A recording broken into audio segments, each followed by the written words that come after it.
kita mengawali untuk perkuliahan kita pada siang hari ini. Kita mulai dengan doa bersama dahulu. Kita membaca kitab Al-Fatihah bersama-sama. Bila dini Al-Fatihah.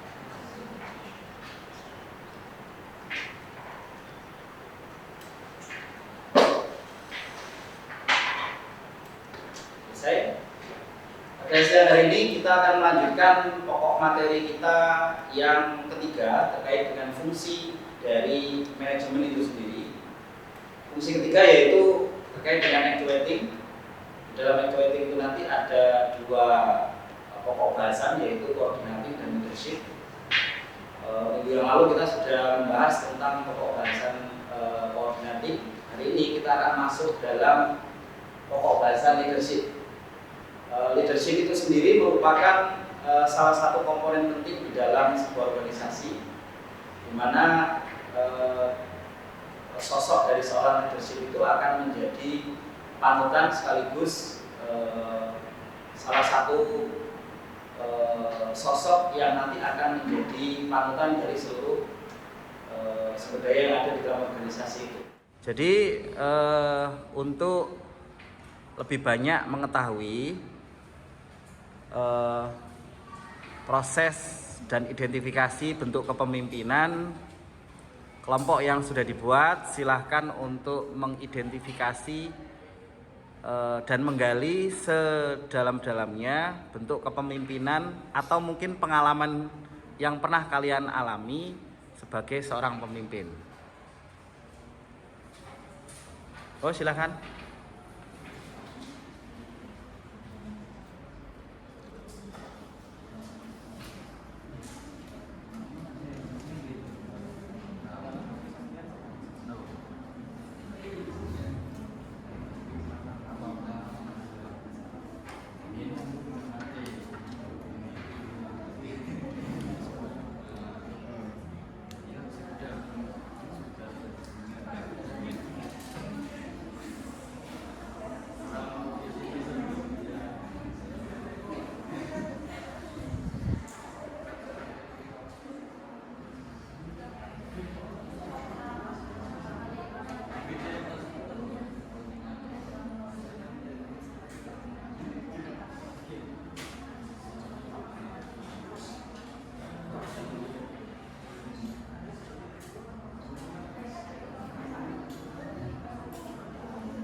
Jadi teman-teman, saya biasanya dalam leadership itu saya sebagai leader dalam pariwisata. Kan kita sekarang itu misalnya kebetulan pariwisata saya. Jadi mungkin kalian kalau mau jadi leader, mungkin kakak saat bersama sekarang ini bisa dibilang kerja sambil jalan-jalan. Mungkin karena kalian ini sebagian besar suka jalan-jalan ya. Masih cocok untuk kalian menjadi pemimpin. Oke, saya ingin menambahkan pembahasan yang tadi, yaitu tentang tanggung jawab. Sebagai pemimpin kita harus mempunyai rasa tanggung jawab. Dan contoh saya dipilih sebagai ketua kelas. Contoh, kita harus memiliki rasa tanggung jawab dan tidak meninggalkan tugas kita. Dan yang kedua yang saya tambahi adalah komunikasi. Kita sesama anggota dan pemimpin kita harus nyambung komunikasi biar tidak ada miskomunikasi. Di organisasi kalau ada miskomunikasi pasti nggak akan jalan untuk kegiatannya. Mungkin cukup dari itu. Baik, materi hari ini kita akan melanjutkan untuk materi terkait dengan leadership. Ini ada satu slide yang nanti akan dibahas oleh teman kalian. Yang pertama itu pengaruh. Seorang kepemimpinan harus mempengaruhi orang lain, bukan dari jabatan maupun atau yang lain. Seorang pemimpin itu untuk mengajak seorang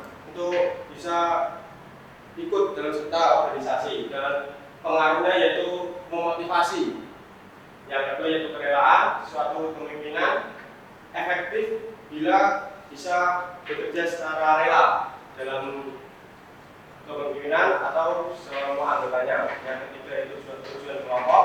Seorang kepemimpinan harus mempunyai tujuan kelompok yang baik, yang efisien dan tanggung jawab agar visi dari tujuan tersebut dapat dilakukan secara baik dan hasilnya memuaskan. Izin untuk menyampaikan unggahan. Ya, silakan. Baik, sebelumnya perkenalkan, nama saya Nanda Ahmad Manifahi. Saya mau menyampaikan apakah ketiga aspek tersebut saling berhubungan dan bagaimana apabila salah satu dari aspek tersebut tidak ada dalam jiwa seorang pemimpin. Terima kasih. Oke, untuk menjawab dari pertanyaan dari Mas Rifai ya, aspek kepemimpinan itu ada 3. Itu harus ada dari seorang pemimpin. Kalau tidak ada, ya kita bisa mengganti lah. Kalau bahasa kasarnya kita harus mengganti dari pemimpin tersebut. Yang karena apa? Pengaruh, kerelaan, tujuan kelompok itu sangat penting dalam seorang pemimpin. Jika tidak ada, ya percuma lah jadi seorang pemimpin. Gitu. Jadi Mas Pak ya. Jadi dari hasil diskusi yang sudah dilaksanakan, ada beberapa hal yang harus saya sampaikan terkait dengan kepemimpinan. Dari hal yang tadi sudah disampaikan, sosok pemimpin itu harus memiliki 3 hal penting itu tadi ya. Dia harus memiliki jiwa yang kuat sebagai seorang pemimpin, dia harus punya kerelaan yang tinggi, dia harus punya jiwa pengaruh yang tinggi, dan juga memastikan tujuan kelompok itu harus capai. Di mana dalam proses di sini, kepemimpinan itu memiliki pengaruh dan inspirasi seseorang. Jadi dia harus menjadi suri tauladan yang harus bisa dicontoh. Jadi kalau seorang pemimpin itu tidak bisa memberikan contoh yang baik kepada para bawahan, maka bisa dikatakan bahwa sosok dia sebagai pemimpin itu gagal. Nah, kemudian beberapa hal tadi yang mungkin juga sempat dibahas terkait dengan bagaimana ketika seorang pemimpin itu tidak memiliki 3 hal ini, yaitu jiwa pengaruh, kerelaan, dan memastikan tujuan kelompok itu tercapai. Maka jika aspek ini tidak ada, seorang pemimpin itu menjadi kurang berwibawa. Jadi kalau dia tidak punya pengaruh tinggi, maka dia akan disetir bawahan. Kalau dia punya ketidakrelaan, itu nanti akan menjadi contoh buruk bagi bawahan. Karena apa? Sosok pemimpin itu harus punya jiwa korban yang tinggi. Jadi dia harus